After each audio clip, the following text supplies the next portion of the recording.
Tarde a todos os presentes nesse 19º encontro do Laboratório de Pesquisa em Fronteiras, Estado e Relações Sociais, o LAFRONTE. Agradeço imensamente a presença de todos. Convido-os a conhecer a nossa rede social, onde se encontra presente as apresentações anteriores, né, e onde também divulgamos as que ainda virão, né? Temos ainda programado para esse ano mais 2 encontros.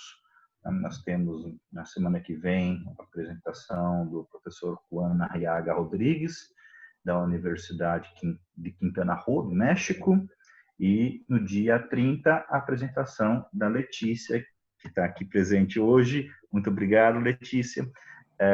Dia 30, ela irá fazer a sua apresentação. Letícia, da Universidade Nacional do Uruguai. Enfim, agradeço imensamente a Brígida por ter conseguido organizar a sua agenda no meio de tanta correria de sua vida pessoal, permitir a gente revê-la, escutar um pouquinho, aprender bastante, e poder ter a possibilidade de desenvolver com os demais colegas um diálogo, uma conversa produtiva nessa tarde que nós temos, né? Em grande medida, embora a gente tenha, diríamos que sempre a presença de pesquisadores muito importantes, significativos nas regiões de fronteira, nossos encontros eles são marcados fundamentalmente por diálogo, né? A gente tem aqui então um canal, uma sala de estar para a gente poder sentar e conversar sobre as pesquisas que estão sendo desenvolvidas de maneira mais recente por colegas, por amigos, enfim, por pessoas interessadas na realidade fronteiriça. Eu agradeço novamente, Brígida, e deixo a palavra contigo para que você possa fazer a sua exposição. Bom, primeiramente eu agradeço muito esse convite, que é tão cálido, tão lindo, e fico feliz de me reencontrar com todos vocês, com quem a gente já tem se visto e conversado em oportunidades diversas em Toledo, em eventos que temos realizado. Então é muito legal voltar a ver os amigos e aquela rede que nos coloca numa faixa de discussões e debates bem interessantes para a região, né? Eu queria compartilhar com vocês queria começar com uma apresentação de uma série de situações que foram levantadas numa pesquisa que realizamos, que realizamos com uma equipe no ano 2018, uma equipe aqui de Misiones, composta por pesquisadores locais e também pesquisadores de Buenos Aires, para fazer um diagnóstico que foi solicitado pelo Ministério de Segurança da gestão do presidente Macri, ministério que na época a ministra Patrícia Bullrich liderava, né? Presidia. Então, naquele momento, uma aproximação às fronteiras foi solicitada para poder ter uma ideia de como estava composta em termos de percepção de segurança nessa parte aqui norte. Vocês estão vendo uma zetinha, né? Que é o norte do país, na região andina. A gente, nesse momento, eu estou aqui, a gente está se conectando daqui, perdão, aqui qualquer... Está se conectando desse bracinho aqui de Misiones, que está lindando com o Paraguai, com a cidade de Encarnación, sendo que vocês estão aqui, pertinho daqui, né? Também essa região toda de fronteiras, de circulação de mercadorias e pessoas. Eu vou trazer esse caso em particular num contexto muito específico, em que a gente tem percebido, acho que vocês todos também têm porque isso aconteceu, vem acontecendo na América Latina toda e no mundo também, tem tido uma impronta relevante, que é uma espécie de movimento que fez a política de segurança e voltou-se para as fronteiras, né? Primeiro, a gente viveu a experiência da globalização, da integração dos mercados na Europa, quer dizer, a queda dos muros, mas de uma hora para outra começou a se reivindicar também a problemática fronteiriça, ao mesmo tempo que começaram a se reivindicar os muros, né? As divisórias, as diferenças, e começou a ter uma influência importante a concepção de que migrações e delinquência em associação interpelavam o equilíbrio das fronteiras, né? Então, várias das políticas de segurança se associaram para estabelecer controles nessas regiões, ao mesmo tempo em que a situação precária das populações locais ia piorando, que as iniciativas solicitavam, no nível legal, uma intensa intervenção na legislação que produziria a diminuição da idade penal, que também isso está visto no Brasil, né, muito claramente, e dando maior autonomia às polícias para reprimir em situações de conflito, né? Então, esse problema se viu, de alguma forma, agravado com o que foi a criminalização das fronteiras, né? Que é uma questão muito clara, que está associada, como eu bem disse, às migrações e que cola, de alguma forma, identidades associadas às nações, né? E ao movimento das pessoas no mundo, com a possibilidade de que essas, dentro do esquema que seria um esquema sanitarista de concepção da nação, que essas migrações trouxessem problemas sérios para os países, né? No caso argentino, acho que o Brasil também tem esse esquema, né, muito claramente montado, que recai principalmente nos migrantes da Bolívia, do Paraguai, da Colômbia, do Peru, que são os países que estão tradicionalmente envolvidos com a produção de cannabis e de folhas de coca, né? Agora, ao mesmo tempo que esse esquema foi se assentando e que a gente consegue identificar como ele vai estabelecendo um discurso muito claro, muito forte, existe um desenvolvimento muito interessante do mercado tecnológico que está orientado ao controle de fronteiras. Então, o que chamou a atenção da gente quando começou essa pesquisa é que era um tipo de solicitação muito vinculada principalmente a uma fonte creditícia, né? Que era um dinheiro que vinha do Israel para fortalecimento da tecnologia de controle de fronteiras. Então, o que a gente que mora na fronteira pensa é, bom, mas o que tipo de diferença pode oferecer uma câmera, um scanner, que tipo de diferença que favoreça a gente pode produzir uma tecnologia desse tipo, né? Então, a gente foi fazer essa indagação e principalmente pensando como é que esse trânsito entre o legal e o ilegal, que está tão em boca de todo mundo, como se fossem dois mundos completamente separados e contaminados, quer dizer, o mundo do legal contaminado pelas ilegalidades, e aparece, então, a visão de que existiria um dualismo muito claro, que, na verdade, quando a gente vai entender os fenômenos que acontecem nessas fronteiras e nessas margens do legal e ilegal, conclui que esse dualismo, ele, na realidade, ele não existe, né?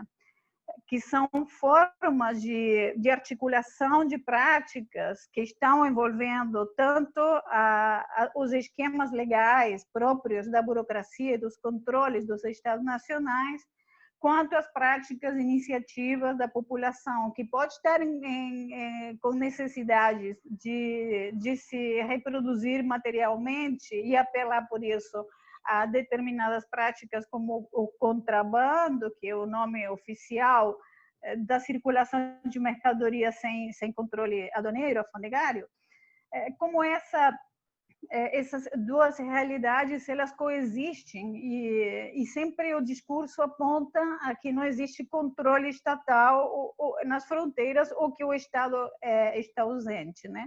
Então, eu achei que o conceito de legalismos podia servir para a gente pensar um pouco como se dão essas articulações e como aqueles dois universos que são pensados como um esquema de, como eu falei anteriormente, de contaminação, de corrosão do Estado, na verdade, elas são uma forma de fazer Estado, pelo menos nos países nossos, em que a gente tem uma tradição muito ligada a diferenças e a desigualdades produzidas desde a época da colônia, né? Então, acho que essas descrições que eu vou trazer vão ajudar a pensar um pouco essas práticas e as maneiras em que elas são legitimadas, e logo a gente pode debater sobre isso. Então, eu vou parar aqui um pouquinho nesse povoado, nessa cidade, nesse município de 4.500 pessoas, que está logo na fronteira está situada na província de Salta. Província de Salta, vocês vão ver aqui, né? Aqui tem, conseguindo aqui, a província de Salta, que abrange várias das comunidades indígenas nessa região. Aqui é Jujuy e aqui nós temos La Quiaca, que é nosso ponto mais distante com o ponto sul.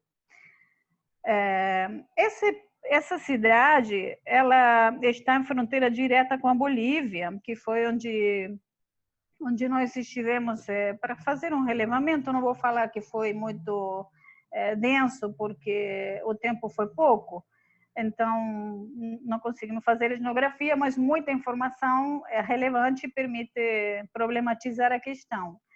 O fluxo de pessoas e mercadorias que acontecem nesse ponto aqui, de Águas Blancas, com a cidade vizinha da Bolívia, começou aproximadamente em toda a faixa norte, limítrofe com os outros países, começou mais ou menos a partir da gestão do presidente Menem, no ano 89, que durou até o ano 99, que foi quando a paridade do dólar com o peso se manteve e permitia que boa parte quer dizer, a gente chegava no Brasil, no Paraguai, na Bolívia, com $100 e comprava tudo, né? Lembro muito bem dessa fase, porque ao mesmo tempo que isso acontecia, as pessoas não tinham trabalho, então não era todo mundo que podia viajar para conseguir as coisas mais baratas. E aí essa questão de comprar e trazer de contrabando para poder fazer a mercadoria chegar na população que não podia se movimentar para conseguir melhores preços, foi se fortalecendo e foi se criando uma espécie de mercado interno sustentado nesse movimento transfronteiriço, né? Que, por certo, contribuiu à constituição de grandes férias. Isso também aconteceu no Brasil na mesma época. O Rabossi tem um trabalho muito interessante sobre isso, que consolidaram uma das férias maiores, que se chama, vocês devem conhecer o nome, pelo menos, La Salada. La Salada, que está em Buenos Aires, foi propulsada por bolivianos. Em Buenos Aires, nós temos uma concentração de imigrantes paraguaios e bolivianos muito grande. A proporção é muito interessante porque a concentração é maior do que muitas das cidades próprias bolivianas e paraguaias, né? Então, esse município do qual estou falando, que tem apenas 4.500 pessoas, ele foi consolidado em 2016, porque antes disso dependia dessa cidade, Orán, uma cidade muito densa, tem uns 80 mil habitantes, mas também essa aqui é uma região que se sustentava e durante muito tempo as pessoas trabalhavam em fincas, não sei se existe em português a palavra, fincas, são os espaços rurais de produção de tipo industrial, por exemplo, no caso era a cana-de-açúcar, né? E era uma zona de produção de petróleo também. Quando toda essa produção começou a enfraquecer e acabou se desarticulando com toda a política do Menem, muito neoliberal, que acabou desestruturando a produção nacional para trabalhar num plano muito mais financeiro e de mercado do dinheiro, as pessoas que não tinham já de que viver se transferiram para essas atividades comerciais de trazer mercadoria da Bolívia, ingressar e conseguir que essas mercadorias chegassem nos destinos comerciais das férias do país e das diferentes cidades, né? Então, o ofício dessa pessoa que passa a mercadoria sem fazer a declaração alfandegária é conhecido como parceiro e, na região, muito particularmente como bagageiro. Bagageiro é a expressão para a pessoa e bagacho é a mercadoria que movimenta, né? Então, isso aconteceu em várias cidades. A cidade que está do lado boliviano é a cidade de Bermejo. Bermejo divide o Rio Vermelho está separando as duas cidades, sendo que a cidade boliviana ela é muito mais urbanizada e ela conseguiu se desenvolver em função da dinâmica que articulou as práticas de comércio com a Argentina, e é muito mais povoada do que Águas Blancas. Esse rio que separa da Bolívia, ele também é transposto por uma ponte carreteira que está aproximadamente a 2 quilômetros dos centros urbanos, onde existem os controles alfandegários e migratórios e por onde circulam principalmente caminhões e veículos particulares. E a continuação da estrada número 50, que chega em Orán, por onde se dá o canal principal de movimentação de mercadorias. Então, uma parte importante, como eu falei, dessa região, ela abriga a população indígena que, em um momento ou outro, acaba se articulando com os mercados ilícitos, né? Do lado boliviano, a estrada da qual eu falei, a 50 Argentina, se toca com a estrada número 1, que vai para Tarija, Potosí e La Paz. Quer dizer, ela leva no núcleo as principais cidades do país, da Bolívia. A principal quantidade de mercadorias que são controladas dentro da Argentina, elas passam pelo passo propriamente fluvial, quer dizer, não passam pela ponte, mas passam através de mecanismos que são de certa autonomia, né? Aqui estamos vendo o que conhecemos como Puerto de Chalanas, que são essas embarcações que movimentam mercadoria e funciona de maneira coletiva, quer dizer, são lanchas, mas elas funcionam como uma cooperativa que se administra fazendo rotar horários e dias durante a semana para que todos os proprietários das chalanas possam ter algum ganho nessa movimentação. Então, o que acontece aqui, estamos falando de um ponto de fronteira que é muito precário do lado argentino, como vocês veem, a gente está olhando aqui para o lado boliviano, que é um monte de construção que vai subindo, né? Do lado de cá é muito ralo e também tem muitas imagens de policiais que estão presentes e muita movimentação de pessoas carregando coisas. Mas a infraestrutura ela é muito menor, ela está muito longe dessa particularidade em Bermejo.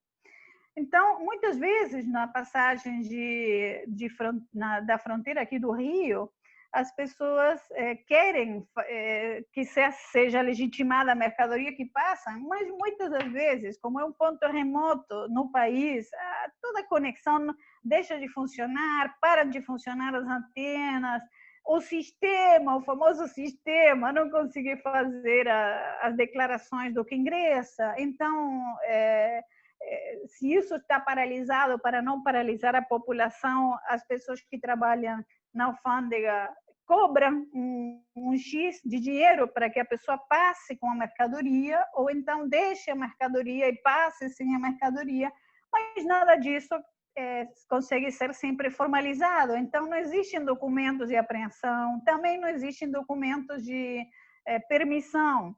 E esse dinheiro que acaba sendo puxado das pessoas também não tem o registro onde ele vai parar, né? Então, o que estimamos é que nesse contexto em que a tecnologia de comunicação é tão precária, existem formas de produzir ilegalismos muito fáceis, né? Que são ilegalismos populares, porque na verdade nesse nível a gente não conseguiria ver grandes esquemas ainda. As pessoas, como sabem o que está acontecendo, elas pagam, não reclamam e muitas vezes deixam as mercadorias e também não conseguem mais recuperá-las. Aqui vemos do lado argentino, estão vendo? Aqui vemos o lado boliviano, aqui vemos o lado argentino, que é um mato com pouca infraestrutura como cidade, né? Então, não tem, por exemplo, na cidade argentina, não tem bancos, não tem também caixas para poder retirar dinheiro. Então, as pessoas que movimentam muita grana em papel, muita grana material, têm que se transportar, tem que ir até Orán para poder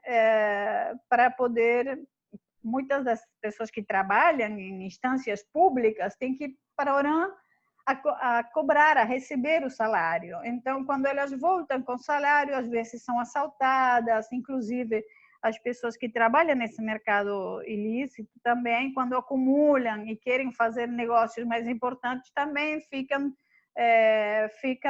no olho daqueles que podem fazer essas piratarias, né, e roubar. Então, se gera toda uma situação de insegurança na qual está muito presente a degradação socioambiental, né, sociossanitária, que agora vou passar a desenvolver um pouquinho, e a questão da falta de infraestrutura muito clara, principalmente de conectividade. A gente acho que só na pandemia que a gente conseguiu dimensionar a importância da conectividade, porque até então ninguém percebia que era um foco de desigualdade tão grave, né? Porque agora sim, nós que estamos nos pontos remotos dos nossos países, conseguimos participar de atividades que estão acontecendo no centro, em simultâneo. Antes a gente tinha que conseguir dinheiro para viajar, para ir para assistir uma palestra. Então, acho que muda toda a questão conceitual, né, do que é a comunicação e do que é o federalismo, né, em termos de prática. Então, essa questão dos roubos será muito frequente. Aqui também estamos vendo o porto onde param as lanchas, né? E com toda a bem-vinda dos bolivianos. Esse movimento aqui que vocês veem é muito frequente, muito rápido, mas paralelamente ao movimento das chalanas, a gente tem uma tecnologia bastante nova que foi, acho que apareceu em 2015, mais ou menos, que é chamada de gomones, né? Que são formas de transportar a mercadoria só de maneira pelo rio, né? E permite movimentar grandes quantidades de coisas. Eu queria mostrar aqui a dinâmica do lado boliviano, de Jacuíba, a cidade. Ela é muito movimentada, tem muita gente da própria Bolívia que também chega para comprar coisas, para vender coisas, se vende muito roupa usada também, que faz um movimento grande dos Estados Unidos para cá, através do Pacífico, né? E do lado argentino, já a movimentação de mercadoria é muito específica de alguns produtos. Nesse caso, seria produtos de limpeza, algumas coisas que, inclusive, a gente consegue mais baratas do lado boliviano do que do lado argentino. Eu falava da estrutura dos gomones, que são esses flotadores precários, mas muito firmes, muito fortes e muito rentáveis, que se desenvolveram para permitir carregar o que as pessoas chamam lonas, que são os tecidos, né, onde colocam os pacotes de mercadoria de contrabando e distribuem. Então, fizeram isto porque antes as pessoas atravessavam o rio a pé e muitas vezes a mercadoria se molhava e era um problema com os donos, né, com os investidores, e às vezes o rio estava muito bravo e aí também as pessoas rodavam e às vezes morriam. Então, era complicado, né? Aí vocês veem, as pessoas vão a remo, levando os gomones com a mercadoria. O rio é breve, é curto, mas ele é potente, né? Quando está carregado e é movimentado e perigoso. Aqui vocês veem tudo aquilo que é mercadoria que vai para o lado boliviano, que são principalmente grãos, farinha, comestíveis, né? Que terminam também sendo utilizados do outro lado. Então, temos um contrafluxo enquanto ao mercado de fronteiras, né? Agora, vocês estavam vendo no início a localização de Águas Blancas e a localização de Orán, né? Que era a cidade mais importante, que concentra os bancos, toda a infraestrutura, inclusive todo que seja, como se diz, juizados, o desenvolvimento todo de atenção sanitária. E enquanto essa cidade pequena, ela é muito precária em tudo. Então, se você tem um problema de saúde, tem que se deslocar esses quilômetros todos para chegar à cidade mais importante. As pessoas chegavam aqui a Águas Blancas no que era conhecido como tours de compra, né? E aí o que era interessante é que eram ônibus cheios de gente que permitiam a garantia dos bagacheiros, que eram as pessoas que transportam na fronteira. Garantiam o trabalho deles porque as pessoas atravessavam para a Bolívia, faziam o pedido todo, concretizavam a operação com os bagacheiros e os bagacheiros se encarregavam de levar toda aquela mercadoria para o lugar de destino, onde se dispersava para os diferentes pontos do país. Então, o risco era corrido pelos bagacheiros, que, ao mesmo tempo, eles tinham conseguiam arranjos para poder se movimentar.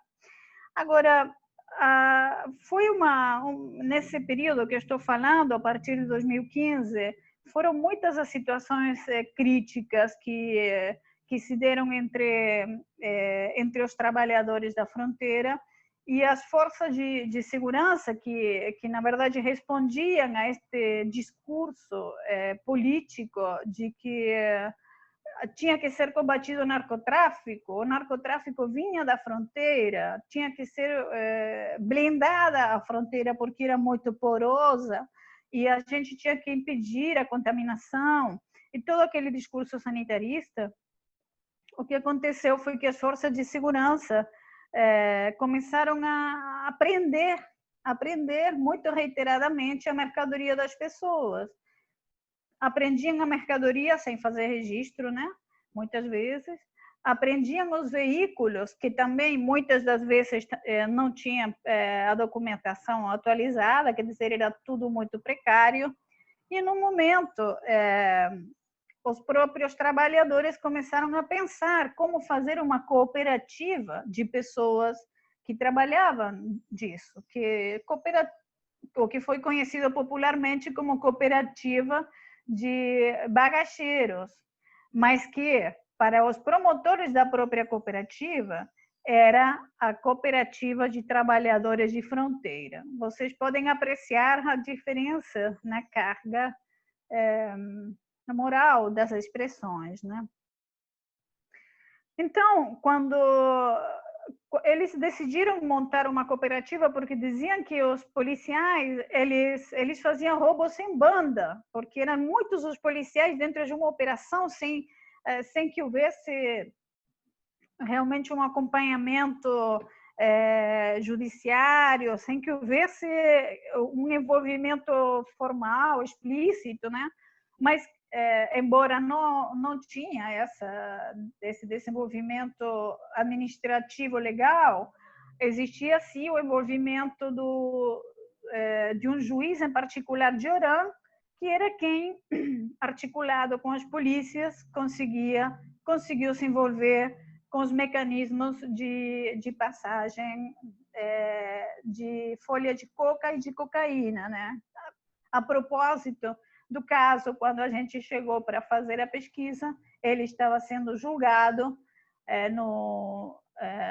publicamente, mas eles não permitiram que a gente acessasse ao debate público, mesmo que ele é legalmente aberto, pois se chama juízo oral e público, tecnicamente, né? É um julgamento no nível federal. Então, quando esses policiais retinham a mercadoria e retinham, às vezes, os carros, eles cobravam para devolver. Isso foi acontecendo muito seguido e foi produzindo um despojo. Despojo, pode ser? Tá bem? Palavra? Bom, foi tirando, deixando mais pobres as pessoas. Então, nesse momento, o que aconteceu, vocês vão ver aqui, a forma, né, em que preparam a passagem da mercadoria. Isso é do lado boliviano. Deixa eu ver. Então, quando essas ações começaram a se estabilizar e a ser muito recorrentes, o que a polícia pensou foi, bom, na verdade, temos que reforçar esses controles, e os conflitos foram aumentando, e aumentaram tanto que colocaram um controle muito rigoroso num ponto da cidade, saindo pela estrada, que permitia impedir a passagem dos carros que levavam a mercadoria, né? Então, o que aconteceu? As pessoas, era o posto 28, o controle da Gendarmeria Nacional, que estava sendo aquele que retinha toda a mercadoria dos bagacheiros. Aí eles pensaram, não, isso não pode mais acontecer, porque a gente não vai conseguir sobreviver sem trabalho. Aí eles criaram um bypass, que era uma evitação do controle através de uma rua que entrava dentro de uma finca privada, levava toda a mercadoria aqui a mercadoria que traz o carro em cima no teto, desmontava, o carro passava pelo controle sem a mercadoria, e uma vez que estava do outro lado, voltava a carregar a mercadoria no carro e assim dava curso até o destino, né? Assim que esse seria o típico trabalho dos bagacheiros. Da forma em que eles, quando fazem o trabalho a pé, ou tirando a mercadoria dos gomones, vão levando até os pequenos transportes em todo um esquema de montagem. Vocês percebem como é que ela está levando a sacola? Ela leva a sacola com a força aqui no pescoço. Então, o que acontece nessa população é que tem uma recorrente lesões. Todo mundo está com muitas lesões cervicais porque faz muita força, homens e mulheres. E muitos jovens, eles acabam não conseguindo se recompor, e isso é um impacto importante sanitário que os postos sanitários reconhecem. Então, a cooperativa, o que queria era reivindicar esse trabalho, colocar esse problema das doenças associadas ao trabalho no primeiro plano para poder dar tratamento a isso, né?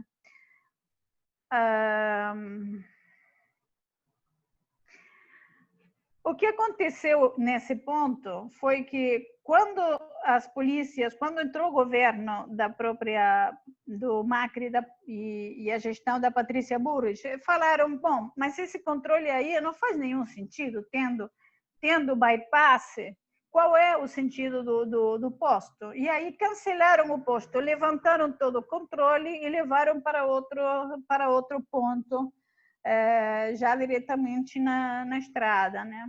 Longe daquele espaço. Isso causou um terrível mal-estar, muito mal-estar. Por quê? Porque aqueles bagacheiros que trabalhavam disso já não tinha mais nenhum posto não tinha como cobrar para evitação do posto. O bypass não tinha sentido. E eles ficavam sem trabalho, porque não tendo como receber para passar a passagem, o ponto de proibição, para eludir, para evadir, já não tinha mais de que fazer dinheiro. E aí foi quando eles se organizaram em termos de cooperativa e começaram a reivindicar e exigir que fosse, por um lado, assim, tentou se organizar a cooperativa e, por outro lado, iniciativas concretas. Uma delas foi quebrar as portas da alfândega, do depósito, recuperar toda a mercadoria, distribuir a mercadoria. Foi um grande escândalo na época.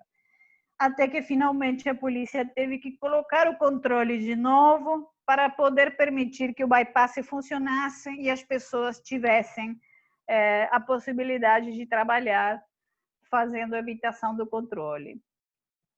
Então, o que é interessante de pensar nesse esquema todo, eu acho que permite, no caso, eu utilizei umas ideias de uma argentina que se chama Verônica Gago, que ela está pensando no caso do mercado, da Feira de La Salada, ela está pensando, bom, como é que consegue se estabelecer um circuito e uma economia informal, basicamente legal, sustentada em toda uma circulação de mercadorias e pessoas, articulada ao processo migratório, articulada às relações de parentesco, articulada às associações, né, entre as pessoas e com também, ao mesmo tempo, as instâncias do Estado. Como é que consegue se manter tanto tempo? E que tipo de motivação está propulsando, né? Aí, no caso, ela trabalha com a ideia de que o neoliberalismo, que na verdade ele está gestado em toda a época que fomos vítimas dos governos militares, esse neoliberalismo ele também está incorporado nas iniciativas e no pensamento daqueles empreendedores que são dos estratos mais degradados e da população mais pobre, né? Aí, quando ela pensa como é que essa situação vai se desenvolver, ela diz assim, é claro que as pessoas que estão nessas iniciativas podem estar pensando em termos neoliberais e fala da ideia de neoliberalismo de baixo, que está associada com o debate que desenvolve Lins Ribeiro sobre a globalização de cima e a globalização popular, né? Agora, toda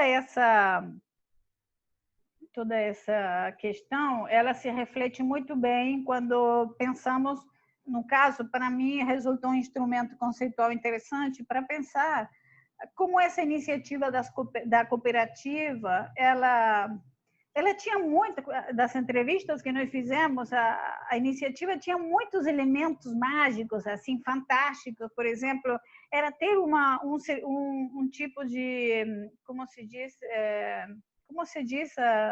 plano de saúde, gerar um plano de saúde específico, né, que cobrisse as principais doenças e que as pessoas pudessem, uma vez que fosse legalizado através da cooperativa o contrabando e o comércio de transporte do contrabando, que pudessem fazer uma melhora, propiciar uma melhora de vida para essas famílias, mas ao mesmo tempo a imaginação ia ao ponto de que, se essa cooperativa crescia, aí podia comprar da China, podia trazer o mercado para o qual a gente se deslocava até a Bolívia, podia ser na própria Argentina. Então, era questão de trazer, de importar sob o princípio da liberdade de comércio, importar quantidades de coisas e vender em Orã, entendeu? Então, todo mundo iria para Orã para fazer as compras, e nessa ilusão, né, que defendiam como um grande sonho, que era quando os pobres possamos ser ricos e fazer o que a Bolívia faz com a gente pode fazer com o resto do país, e a gente pode trazer a Bolívia para dentro. Então, era muita alucinação e muita força, assim, de querer reverter tudo. Claro, logicamente, a situação é crítica, porque nesses espaços fronteiriços a gente não pode discutir muito o que é e não é legal. Agora, dias atrás aconteceu aqui numa colônia do interior de Misiones, não sei se chegaram até aí as notícias, mas houve uma grande revolta, com muita tensão, porque Brasil exporta de forma informal tratores, aquelas máquinas agrárias antigas que os próprios produtores brasileiros já descartam. Então, passam pelo rio sem controle, sem documentos, e os colonos do lado argentino compram esses móveis, esses carros de produção agrícola antigos e trabalham com eles. Então, isso aconteceu sempre, e toda, como a Argentina nesse ponto é mais pobre, está menos tecnificada, de uma hora para outra a polícia começou a perseguir, solicitando a documentação desses veículos. Aí, então, os colonos falaram assim, não, como assim? Vocês não podem tirar as nossas ferramentas de trabalho. Mas, claro, como eles não podiam provar que eram ferramentas de trabalho compradas, não tinham nenhum esquema legal que amparasse, então a polícia apreendia, e eles não podiam trabalhar. E isso deu uma bagunça no nível nacional, que a ministra de Segurança atual, que aliás é colega nossa, antropóloga, Sabina Frederick, que compartilhou essa pesquisa que estou trazendo para vocês comigo, ela disse, não, vamos ter que encontrar o mecanismo pelo qual aquelas atividades de compra e venda internacional sejam viáveis. Mas isso tudo mexe muito com tudo o que é legislação internacional, comércio internacional, mexe com tudo. Então, como você faz para equilibrar determinada situação de grandes desigualdades e onde boa parte da comunicação transfronteiriça é dada a partir da movimentação e dessas evasões dos controles fiscais e se sustenta com isso, como você faz para retirar tudo isso, adaptar a coisa, limpar em termos legais o que essas pessoas vão fazer daqui para adiante. Agora, com a quarentena, que foi fechada essa fronteira, muitas dessas se viram obrigadas a voltar para os setores rurais, para as fincas, né? E trabalhar por migalhas. Então, a situação aí também compromete muito a grande exploração da população desses lugares, né? Eu estava falando, e já com isso vou fechando, que quando a Verônica Gago ela define o neoliberalismo na Argentina, na América Latina como um regime de existência do social, é um modo de mando político instalado regionalmente a partir das ditaduras militares, ela está se remetindo a um conjunto de saberes, tecnologias e práticas também, que acionam uma racionalidade de um novo tipo, que não pode ser pensado como apenas impulsado de cima para baixo. Então, acho que é interessante esse componente para não ficar também naquela ingenuidade mecânica em que o condicionamento vem de cima e o setor de baixo só é submetido a uma ordem imposta, né? Seja econômica, seja cultural, seja política. E aí ela diz que essa forma de governar, através do impulso às liberdades, que são as que estimulam o neoliberalismo, de cima para baixo, promove mudanças no regime de acumulação global. E isso é certo, que vai induzindo a novos tipos de configurações nas instituições estatais nacionais. Mas, ao mesmo tempo, em paralelo, o impulso de baixo para cima, ele se expressa numa proliferação, em termos dela, né? Proliferação de modos de vida que reorganiza as noções de liberdade, de cálculo, de obediência e projetam uma nova racionalidade e também uma afetividade coletiva. Então, me parece que essas ideias servem muito para a gente imaginar com que elementos avaliar e com que elementos contar na hora de interpretar esse tipo de práticas que colocam o Estado em xeque. Não o Estado está acontecendo, né? Colocam o conceito de Estado em xeque e colocam também os ilegalismos em primeiros planos, onde a gente não pode mais pensar quer dizer, não devemos pensar os ilegalismos como as práticas ilícitas. Ilegalismo é um conceito muito difícil, que inclusive o próprio Foucault não conseguiu fechar, mas um conceito que vem sendo trabalhado e tentando instrumentar ele para poder pensar esse tipo de práticas sociais, né? Então, por um lado, aquele problema de que quando a gente entra a analisar esses fenômenos, não consegue se despojar do dualismo legal e ilegal, caindo assim em uma perspectiva estadocentrista, e fazendo o exercício de se despojar dessas categorias estatais. Por isso, eu sempre convido as pessoas a não utilizarem os conceitos que produz o direito para classificar os fenômenos, que a gente pode falar mercadoria que não paga os impostos de ingresso, em lugar de falar contrabandista, contrabando. Que a gente fala contrabando e já toda a bagagem que traz consigo é toda um espírito moral muito acusatório, que tem muitos elementos próprios do Estado. Não é interesse dos pesquisadores defender o Estado, né, em termos de pesquisa. Quer dizer, o Estado vai acontecendo, a gente tem que tentar explicar como é que acontece.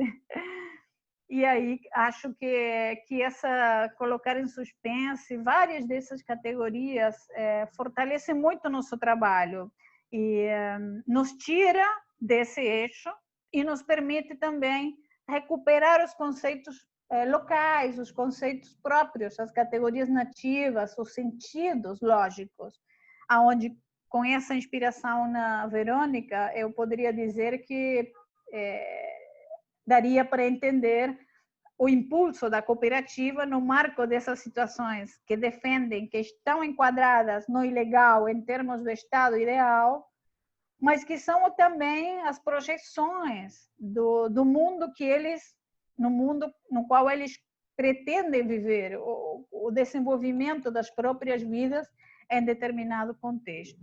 Então, vou encerrando por aqui para a gente poder debater um pouco e comparar com outras pesquisas que vocês possam trazer, e agradeço muito a escuta. Muito obrigada, professora Brígida, obrigada pela sua fala, apresentação. Enquanto eu vou ler algumas perguntas que já tem no chat, eu vou pedir para quem está querendo fazer perguntas, já ir pensando, pode tanto deixar no chat escrito, que eu faço essa intermediação com a professora, ou pode pedir para abrir o microfone, é só escrever o nome e pedir a palavra, tá bem? Que aí eu vou organizando por ordem. Bem, a primeira que a gente tem aqui, eu não sei se inicialmente é uma pergunta, mas o professor Eric colocou uma pergunta, que tipo de diferença para aquele que é vigiado e que tipo de vantagem Israel tem de difundir a sua tecnologia? Primeira pergunta, professor Eric.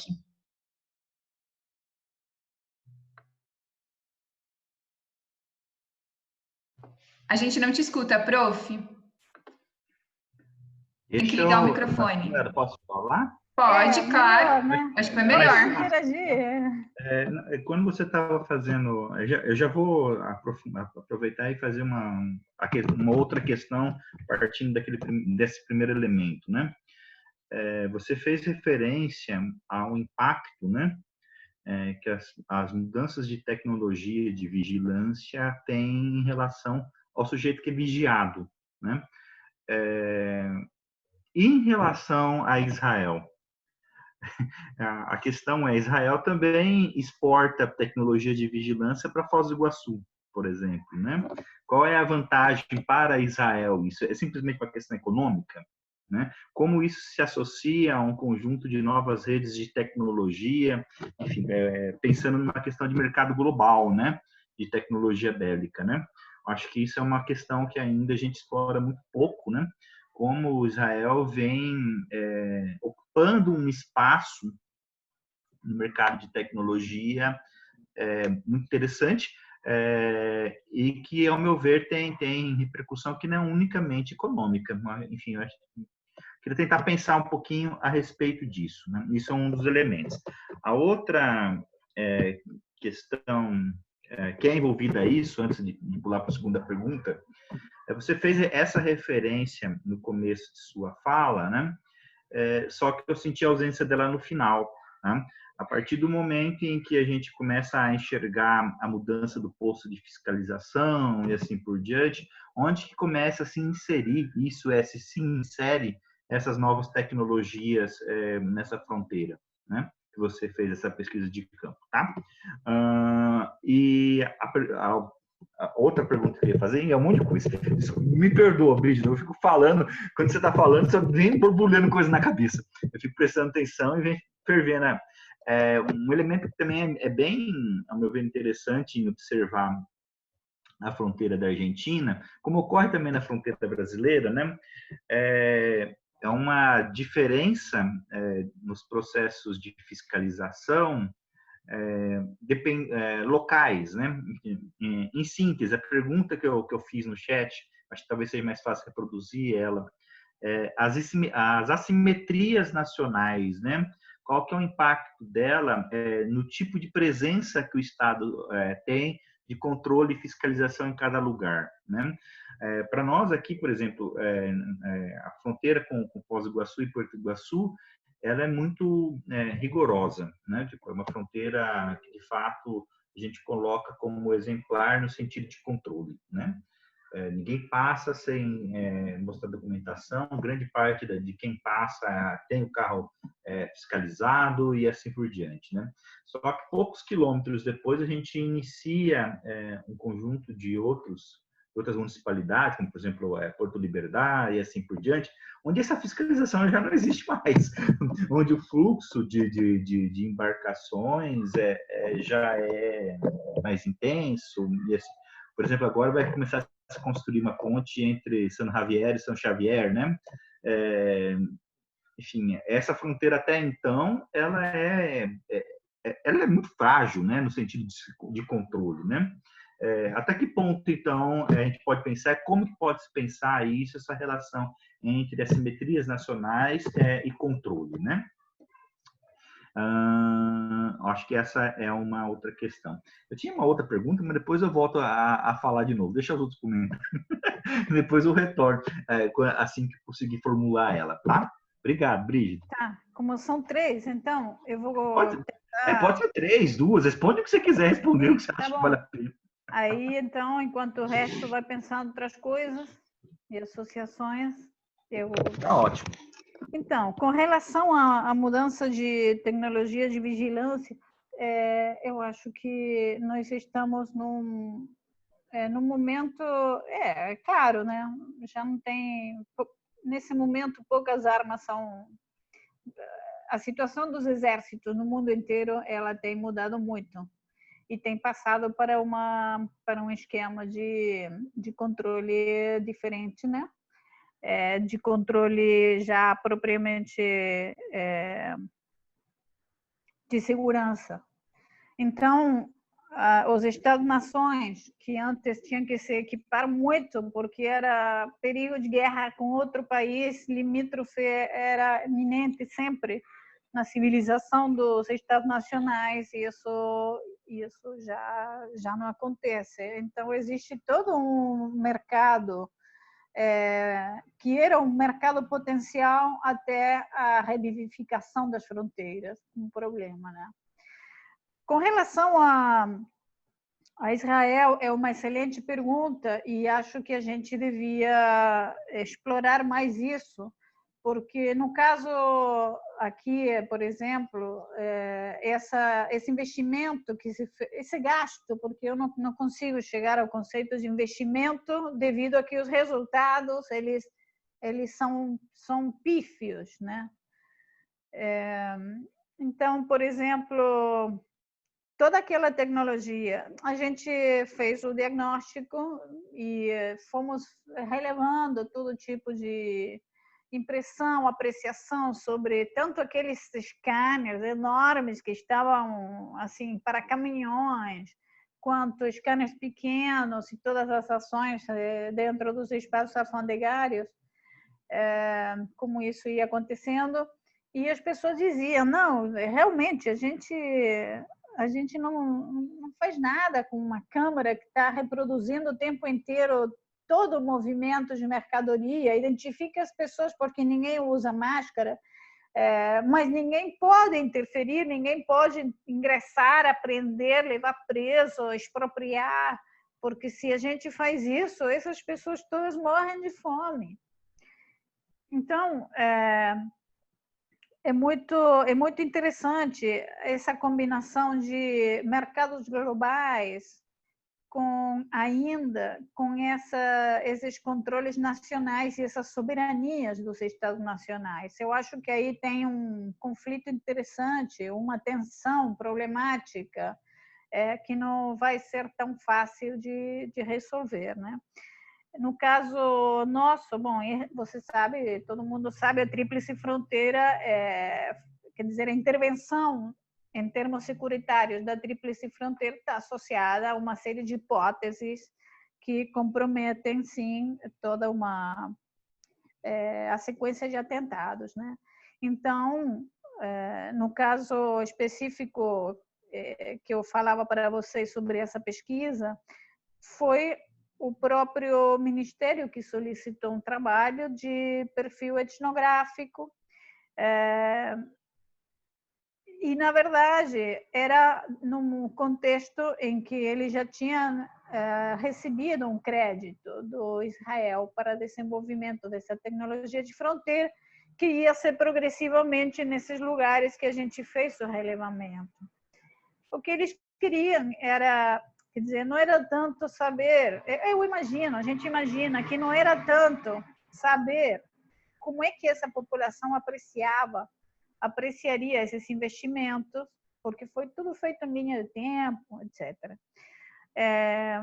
Mas sim conseguir a ferramenta que garantizasse, ou que garantizara, não sei como é que é no verbo, conjugação, a intervenção quer dizer, o crédito, as condições do crédito, que normalmente eu vou te emprestar o dinheiro, mas você tem que provar que aquilo vai funcionar e tal, e chegar no caso em como funcionou. Perfeito. O que a gente conseguiu levantar nessa pesquisa dizia que ninguém achava que esse tipo de tecnologia fosse ajudar no espaço. De fato, os espaços policiais que tratavam os crimes comuns, quer dizer, as polícias locais, não as polícias federais, elas estavam completamente despossuídas de tudo. Tanto assim que você entrava numa delegacia, não tinha computador, não tinha telefone, não tinha pessoas para trabalhar. Então, era de uma decadência. Aí você pedia os dados sobre homicídios e aí eles te davam aquele disquete, sabe, daquela época. Tudo cheio de vírus. Então, essas condições, não tinha telefone, não tinha antenas, não podiam sair para fazer rodadas de controle, porque também não tinha combustível. Quer dizer, como pensar uma situação de prevenção de crimes? Porque aí o que acontecia, como eu falava para vocês, a infraestrutura deficitária em termos de pontos e postos bancários, exposição da população que movimenta muito dinheiro em efetivo e mercadorias, como fazer uma prevenção disso sem uma estrutura local de acompanhamento e policiamento que funcione, é muito difícil. Então, havia um grande investimento em termos federais, que no concreto, no específico, que são os problemas de convívio dos espaços que se habitam, não incide. A Polícia Federal não trabalha com violência, não trabalha com problemas de dependência. E naquele espaço que eu estava relatando para vocês, existe também, Orã é uma das cidades que, pelo que a gente acabou sabendo, produz cocaína, tem cozinhas, tem grande parte dessa folha de coca que entra, produz cocaína. As polícias federais sabem disso. Isso já faz parte em termos de escala, de uma escala que já não está ao alcance dos etnógrafos. Mas a produção dessa substância dentro do país produz também os descartes, né? O que vai sobrando, que no caso aqui se chama de paco, ou vocês chamam de crack, de pedra. Bom, essa pedra está sendo fumada por todo mundo, inclusive pela população indígena, que está muito comprometida com essa substância tão problemática, né? Ao mesmo tempo, como é uma região onde o que circula é a folha de coca, que, por certo, também todo mundo utiliza dentro dos parâmetros tradicionais, culturais da região andina, de sacralização, que tem toda uma carga, uma representação simbólica, tem símbolos muito importantes na tradição andina, né? Então, você vê que traduzir a folha de coca, saindo do que é o aculico, que é o mascado, né? Para o que é a última coisa que sobra do processamento do cloridrato, que é a pedra, essa passagem, convivem as duas, e essa passagem é muito problemática. Ao mesmo tempo, para essas pessoas que moram lá onde a folha de coca é presente o tempo todo, a maconha é a substância que define o dependente. Eles falam que tem muita droga, tem muitos jovens que estão que estão cheios de problemas com a droga. E você disse, qual é a droga? A droga é a maconha, né? Que é alucinógena e que produz um monte de percepções erradas e que complica e leva as pessoas a drogas piores. Então, aí você também não tem nenhuma instância do Estado que possa cobrir a demanda e conter os impactos desse tipo de situação nos jovens. Então, os jovens ficam dependentes dessa substância, principalmente da pedra, que é muito nociva, e automaticamente passam a situação de delinquir para conseguir os fundos para comprar, né? Então, como se inserem essas tecnologias nesse esquema internacional de assimetrias?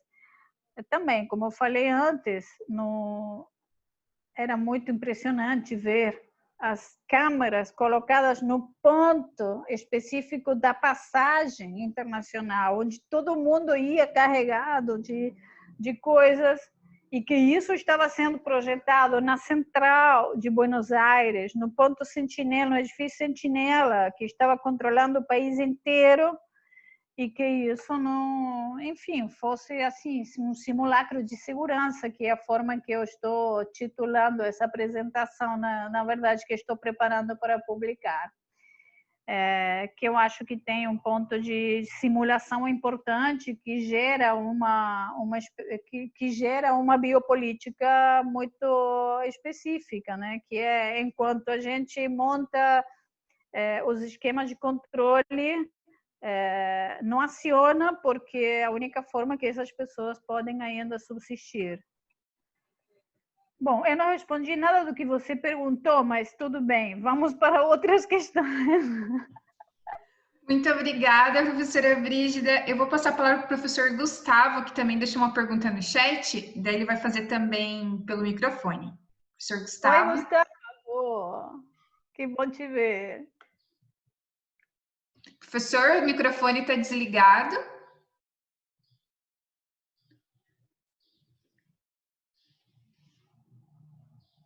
Será que vai conseguir ligar?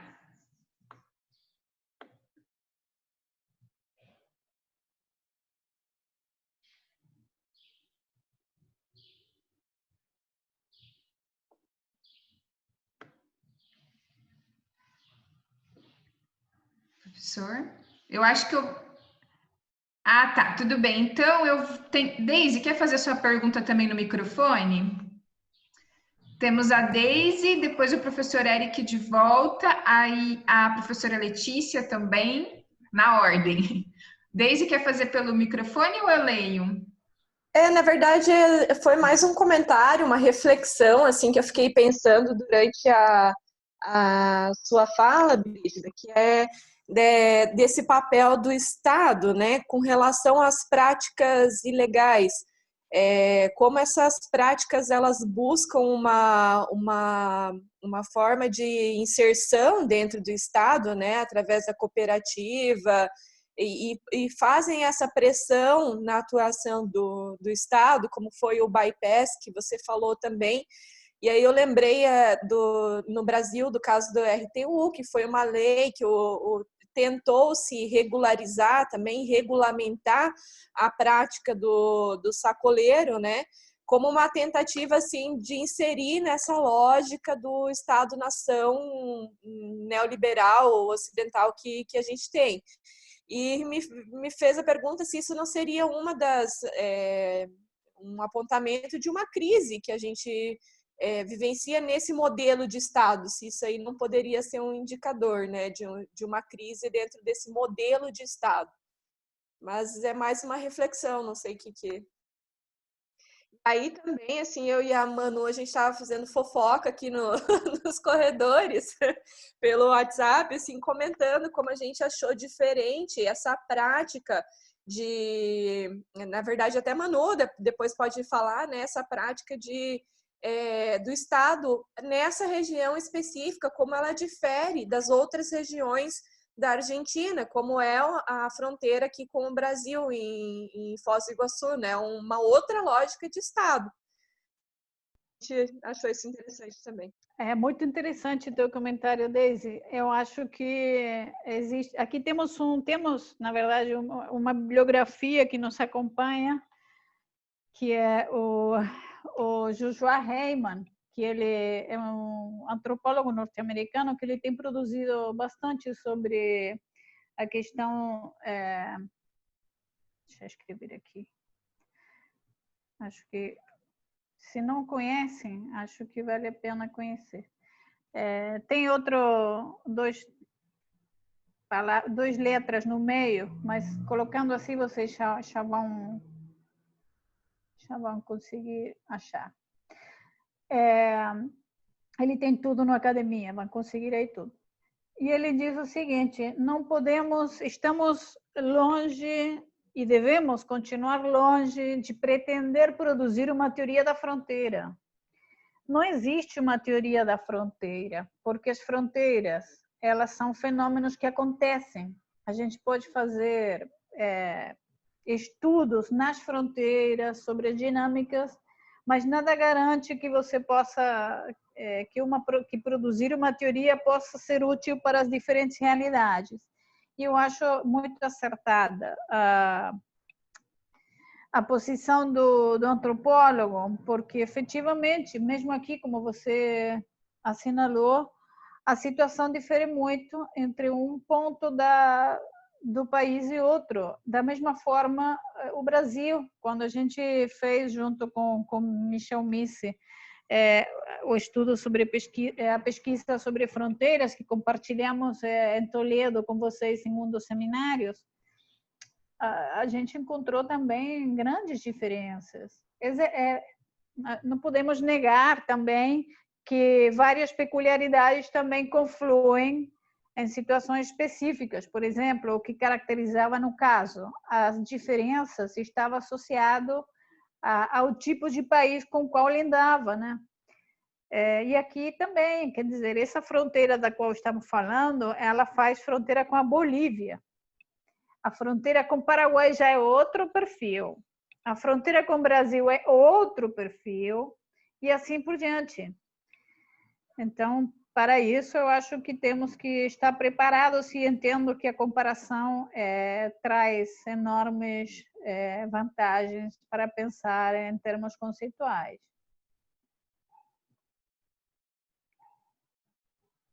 Deixa eu ver aqui os comentários. Opa, agora é o professor Eric de volta. Professor Érico, eu passo para Letícia, professora Letícia. Manuela, pode passar para a Letícia, não tem problema nenhum. Eu só ia fazer um comentário, que depois eu resolvo com a Brígida. Tá. Brígida, tem alguns textos publicados em 2005, não pode falar o ano, que é muito velho, sobre cooperativa de laranja e sacoleiro, em Foz do Iguaçu. Talvez seja interessante para vocês dialogarem no processo de elaboração. Tá? Depois a gente vê isso, tá? Plenamente. Então, professora Letícia, está aberto o microfone para você. Oi, Brígida. Oi, gente. Adorei a tua exposição, Brígida. Sempre aprendo bastante contigo, já faz bastante tempo. Obrigada. É o seguinte, eu achei super interessante, assim,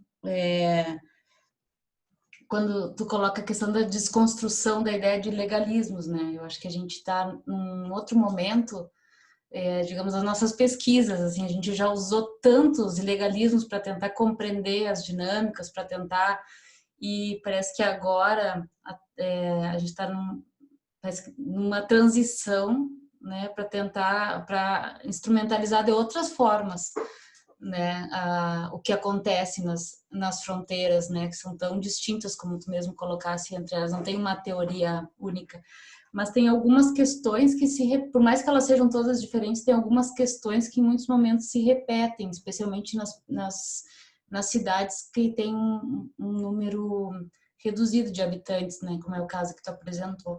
Então, ao mesmo tempo que tem toda essa cobrança em relação às ilegalidades e toda essa construção social do crime e tudo mais, não tem estrutura nenhuma do Estado. Digo, tem estrutura no sentido normativo, tudo mais, mas é como tu disse, assim, tá, não tem delegacia, não tem polícia, não tem... então, é como que tem digamos, uma complexidade, né, para ser estudada, mesmo quando a gente vai analisar o Estado em si, tem uma cobrança, mas ao mesmo tempo não tem uma estrutura, né, é como um engano, assim, um engodo, digamos, desse aparato estatal. É um comentário, assim, queria eu ia te pedir uma sugestão, tô louca para ler o teu artigo, até se tu puder nos enviar, quando tu publicar aí. Excelente, parabéns, obrigada. Obrigada, querida. Vou fazer um comentário assim pequeno com relação a essas semelhanças, né, que você está identificando. Eu acho que a gente está num momento também onde a questão da soberania também está em questão, né? Essa possibilidade, quer dizer, por um lado, como eu falei antes, tentar afiançar o Estado Nacional também exige uma ênfase muito grande na questão das fronteiras, na questão da movimentação. Mas isso que coexiste com uma mundialização de tudo e que a quarentena, nesse caso, a pandemia, tem conseguido colocar em primeiro plano, que quanto a circulação está fazendo parte da vida do ser humano contemporâneo, quanto mais do que a gente podia apreciar, e a gente conseguiu dimensionar o nomadismo, que faz parte concreta da vida, né? Seja nos lugares remotos como os nossos, que permitem que a gente atravesse para o Paraguai, para o Brasil, para a Argentina, que façam uma circulação dentro do próximo, como no nível internacional mais longo, que pode ser mais longe, a Europa. Eu tenho aprendido muito nesse período de isolamento, né? Porque necessariamente tudo aquilo que nós pensamos com relação ao Estado começa a aparecer de uma forma assim problemática. Determinadas garantias que nós esperávamos, por exemplo, vamos dizer, as economias, como reconfigurou as economias mundiais. Se até pouco tempo, até 6 meses atrás, a gente saía para a rua para comprar as coisas, agora isso já não vai mais acontecer outra vez. Mesmo que volte a gente a circular, tem uma série de medidas que vão propiciar aquele mundo do futuro que nós imaginávamos, mas que já estamos dentro, transitando aquele futuro que já está no passado, porque, na verdade, por exemplo, esse tipo de encontros, eu acho que já não vai mais acontecer de uma forma assim contundente, um grande congresso massivo de encontro de gente. Pode até vir a acontecer eventualmente, mas é mais barato, é mais eficiente, é mais igualitário, é mais simetrizador, é mais acessível fazer uma comunicação nesse sentido, colocando a materialidade em suspense, porque, na verdade, estamos numa era de desmaterialização progressiva. Eu não vejo a hora de que o Zoom invente a tridimensionalidade. Se a gente já tem tridimensionalidade na televisão, por que não pode ter no Zoom? Seria fantástico. mas enfim, vai ir assim aos poucos, né? Eles já estão com tudo inventado, só que vai soltando aos poucos. E com relação aos ilegalismos, eu também sempre falo para meus alunos que a gente não pode pensar que tem duas coisas para ser consideradas com relação a essa ideia, que é um instrumento, né? Os ilegalismos não são coisas que a gente vê. Os ilegalismos não são delitos menores, que não são delitos. Os ilegalismos não são simplesmente arranjos, né? Os ilegalismos são formas muito instáveis e permanentes ao mesmo tempo, quer dizer, perdura na instabilidade, como o narcotráfico. Você tira daqui o traficante e ele não é ninguém, quer dizer, aquele traficante preso, ele some da cena e o tráfico continua, entendeu? Quer dizer, são esquemas de funcionamento que prescindem das pessoas e prescindem dos delitos, no caso dos ilegalismos, né? Então, eu acho que é um instrumento e que não faz referência a delito pequeno, menor, ou delito menos criminoso, ou delito menos sanguinário, que é mais ou menos como a gente costumava apreciar essa ideia, né? E, por outro lado, a questão da escala, que me interessa muito particularmente, quando a gente pensa escala, por exemplo, nação, Estado. A gente tem que partir da base, como foi analisando essa questão para sociedades complexas, que é o Márcio Goldman, em um livrinho muito interessante de coletânea que se fez sobre antropologia no Brasil, ele fala que a questão da escala ela envolve variáveis que afetam de maneira diferente dependendo da escala. Quer dizer, quando a gente pensa em escala, também pensa que uma questão de escala é o pequeno levado ao grande, ou o grande representado no pequeno, que são fragmentos, ou proporções, ou representações relacionadas ao tamanho da coisa, né? Mas quando a gente fala em escala, em termos de Estado e em termos de nação, está falando de níveis que põem em questão e em operação diferentes variáveis que procedem de universos diferentes e produzem resultados diferentes, mas que estão intercondicionados.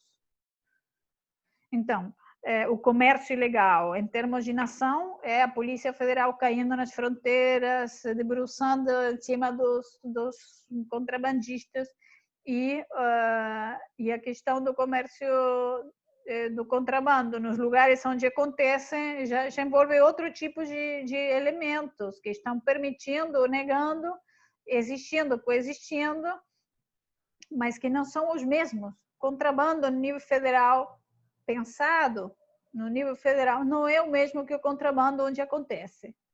Então, acho que metodologicamente a gente tem que levar a sério esse tipo de distinções para poder produzir um conhecimento diferencial que permita também, ainda somos muito dependentes dessa escala nacional, federal, para o que acontece em nossos espaços de existência, né? Então, me parece que nós temos que poder produzir explicitar quais são nossas realidades de tal forma em que o diálogo com a dimensão nacional seja possível, porque normalmente não existe diálogo, e esse diálogo exige necessariamente que, do ponto de vista nacional ou da centralização do conhecimento, se tenha em conta que o que acontece nessas, para eles, periferias, que somos nós, requer de uma aceitação de que a epistemologia pode ser diferente, diverge, porque o fenômeno real diverge.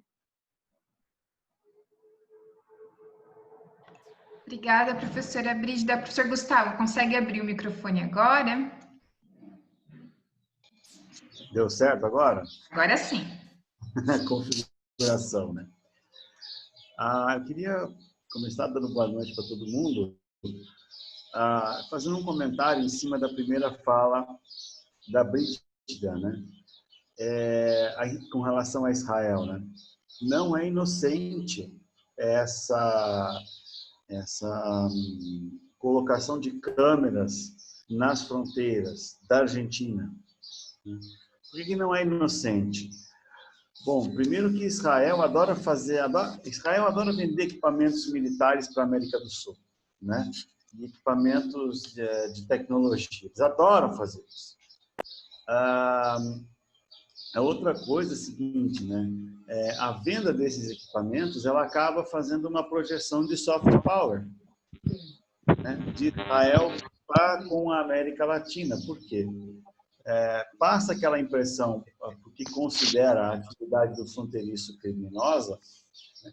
Aquela impressão do seguinte: olha só, vocês estão sendo protegidos pelo melhor equipamento daquele povo tão querido, tão sofrido, né? Aquele povo que para sobreviver teve que desenvolver a melhor tecnologia de proteção, porque de fato a tecnologia que eles têm é a melhor do mundo, né? Nessa questão de vigilância. Por outro lado, né? Israel tem um quê com a Argentina referente a questões ainda da época da Segunda Guerra, né? Vale lembrar que a definição de tríplice fronteira e a definição de que existe um terrorismo na América do Sul, não sei o que e tal, remonta aos ataques em 92 e 94 em Buenos Aires, né? E houve uma intervenção direta do Mossad na Argentina, naquela situação ali. Então tem toda essa questão de, né? Olha, não, mas não estamos vigiando vocês, nós estamos protegendo vocês, né? E ao mesmo tempo, então, quando você tem a câmera instalada diretamente na situação ali, você vê, não, olha, na verdade nós estamos fornecendo informações para vocês entenderem se estão sendo realmente ameaçados ou não. A respeito do comércio, Brígida, e dessa questão da escala, eu acho que a gente começa a dar um passo muito importante aí, né? Quando a gente no Geofronteiras propôs, não, o fronteiriço, a situação da fronteira tem que ser reconhecida como uma situação específica. Porque o que o fronteiriço faz, para ele, é um modo de vida, né? Para o Estado Nacional é um crime ou uma contravenção penal. Mas aí, olha que interessante, né? Como o próprio fronteiriço vai dando vai encontrando meios de se localizar nessa coisa toda, né?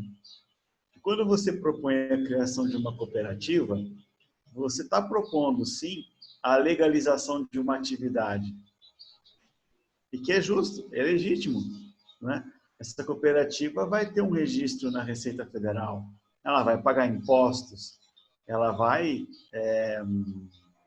pagar lucros, dividendos para os seus cooperados. Se ela tem um trabalhador, esse trabalhador tem que ser formalizado. Então, há todo um processo de, aspas, né, lavagem de dinheiro aí, entre aspas, muito interessante. Porque ele é permitido pelo Estado Nacional, né? Eu acho que eu entenderia a questão da cooperativa não como uma ideia de mascarar um ilegalismo. Não, é a ideia de legalizar mesmo. A situação é de dizer, bom, então tá, então nós vamos jogar dentro das regras que o Estado Nacional propõe. Eu acho que sim, mas ao mesmo tempo colocando na mesa a diferença, né, a desigualdade.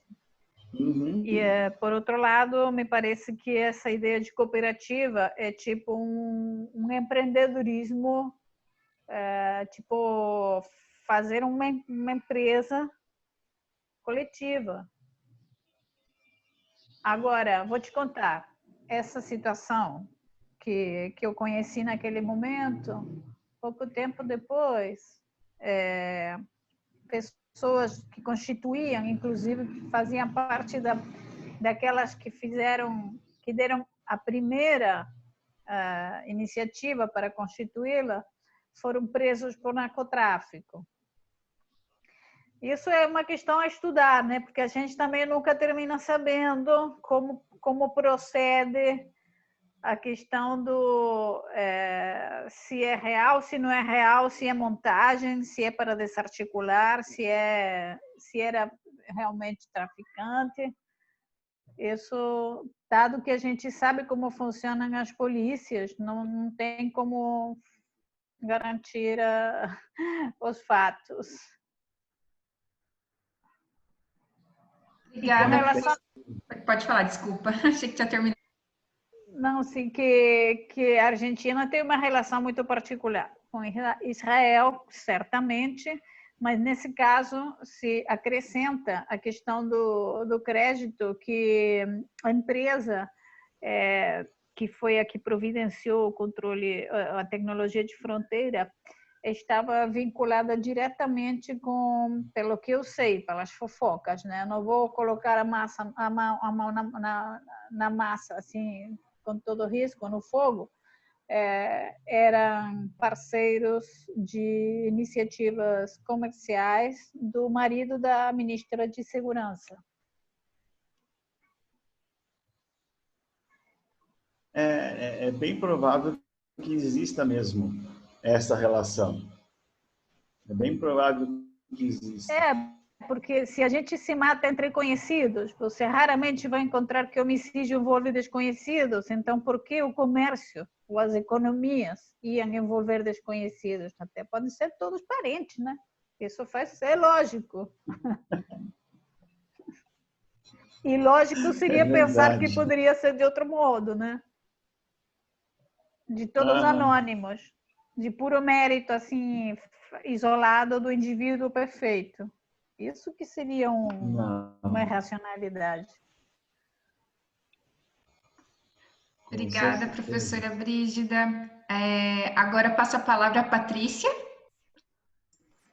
Bueno, muchas gracias. Quería hacer un comentario. Perdón porque no hablo portugués. No sé, voy a tratar de hablar despacio para que me entiendan. Sí, nosotros entendemos. Sí. Quería hacer un comentario. Patricia, qué alegría verte Alicia, acá. ¿cómo estás? Muy Entré bien. tarde porque se cortó la luz en Corrientes, así que por eso tardé en entrar. Vos sabés que, bueno, ustedes saben que esta cuestión que comentabas, Brígida, respecto a la cuestión de las fronteras en relación al coronavirus, a lo que está pasando, bueno, en diversas escalas, se vio, por ejemplo, en la relación social, económica y política, por ejemplo, de Chaco y Corrientes. Donde había gente de Corrientes, por ejemplo, que trabajaba en el Chaco, y cuando con el tema del coronavirus, muchos de ellos, por ejemplo, fueron infectados, entonces, en el caso de Corrientes, fueron discriminados en ciertos lugares. Cuando el gobernador de Corrientes tomó la decisión de cortar el puente, de que no ingrese gente del Chaco a Corrientes, y fueron bastante rígidos los permisos, por ejemplo, habían tomado la decisión entonces en el Chaco de que la gente de Corrientes que trabajaba en el Chaco tenía que continuar asistiendo aún si fueran médicos, enfermeros, que eran personal totalmente de riesgo. Y bueno, finalmente eso fue al Superior Tribunal de Justicia, bueno, y con todo un problema legal y político entre Chaco y Corrientes, donde hasta actuó el defensor del pueblo de Corrientes, por ejemplo, con estos casos. Y bueno, eso por ejemplo en lo que es la cuestión entre los dos estados provinciales, que aparte ideológicamente son bastante diferentes. Y siempre aparte se habló de Corrientes como un país aparte, así que bueno, esta cuestión de la frontera siempre estuvo presente desde lo político, desde lo cultural, y bueno, y cómo estas diferencias políticas también van creando estas situaciones de ilegalidades y de irregularidades respecto a la norma. En otra escala, también a nivel de organización territorial de la ciudad de Corrientes, también se vio, por ejemplo, con el control de ciertas áreas del centro urbano de la ciudad, y que casualmente eran áreas que ya habían estado en litigio durante todo el año pasado, por ejemplo, con un plan costero, que lo que estaba buscando era la privatización de toda el área, o toda un área de valor paisajístico, donde, bueno, la intendencia, la municipalidad había derogado una serie de ordenanzas, y se estaban por construir una serie de edificios. Bueno, finalmente eso cayó, pero, por ejemplo, ahora la cuestión del coronavirus y el control social, o de las actividades que podían estar permitidas para distintos grupos, también se articuló con esta cuestión de restringir el uso de ciertos espacios de la ciudad al resto de la ciudadanía. Por ejemplo, uno para ir a una plaza tiene que pedir un permiso. Para circular por la Costanera también tiene cierta hora y ciertas actividades que están permitidas. Pero, sin embargo, uno no puede pasear en auto por la Costanera, pero sí puede ir caminando a la Costanera a consumir en el restaurante del hotel de turismo. Entonces, esta cuestión del control social vinculado con una cuestión de vigilancia epidemiológica también sirvió como una excusa para el control social desde próximos usos y de próximas prácticas respecto al uso de esos espacios, que eran espacios de uso común. Toda la ciudadanía, desde el que vive en la villa hasta el que vive en el lugar más lujoso, todos hacían uso de la Costanera. Pero bueno, ahora, por ejemplo, nuevamente se restringe, y bueno, quienes tienen tiempo para ir a hacer deporte, por ejemplo, bicicleta o caminata, sí, pero no obstante también uno tiene que sacar un permiso, entonces miran quién sos, dónde vivís, y a qué hora vas a salir. Es muy interesante. Sí.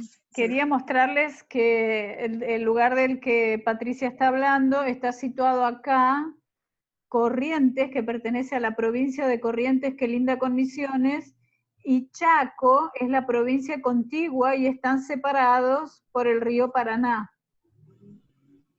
Entonces son dos ciudades en espejo, que interactúan todo el tiempo porque trabajan cada uno en un lugar, en el otro, van y vienen, y que con el brote epidemiológico se cortaron esas circulaciones de forma rotunda y se implementaron todos estos métodos. Por cierto, tampoco hay, quería decirles, en este momento, con el tema de la pandemia, las fuerzas de seguridad, sobre todo las fuerzas federales en el marco de las fronteras, adquirieron un papel central.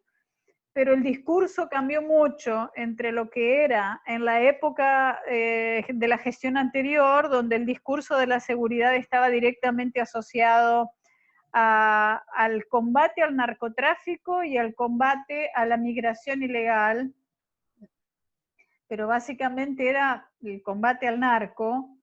En esta gestión hubo un giro muy importante en lo que tiene que ver con las policías, y con la pandemia en particular el concepto de cuidado pasó para dentro de la gestión.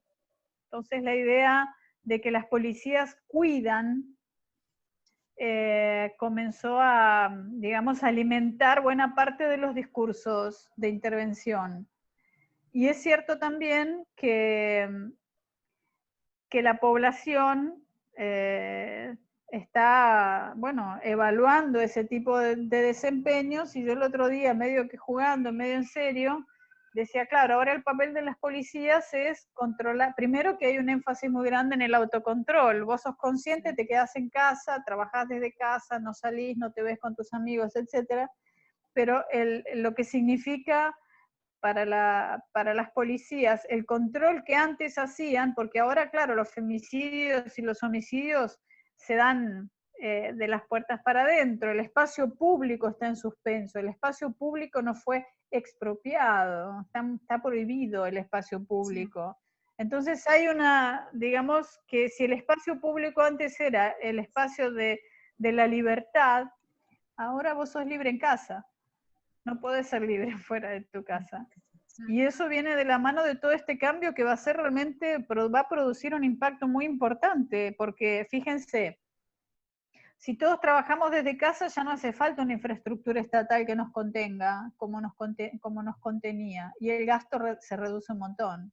Recae, sí, en tu máquina, recae en tu electricidad, recae en tus recursos, pero deja de... Y la policía, que está controlando el espacio público, está funcionando más de forma como funcionan los preceptores, ¿saben? En las escuelas, no sé cómo es la figura en Brasil del preceptor, pero que o monitor, que seria aquela pessoa que está controlando que você esteja dentro da norma, né? Mas ele, o monitor não pode te dar não pode te bater.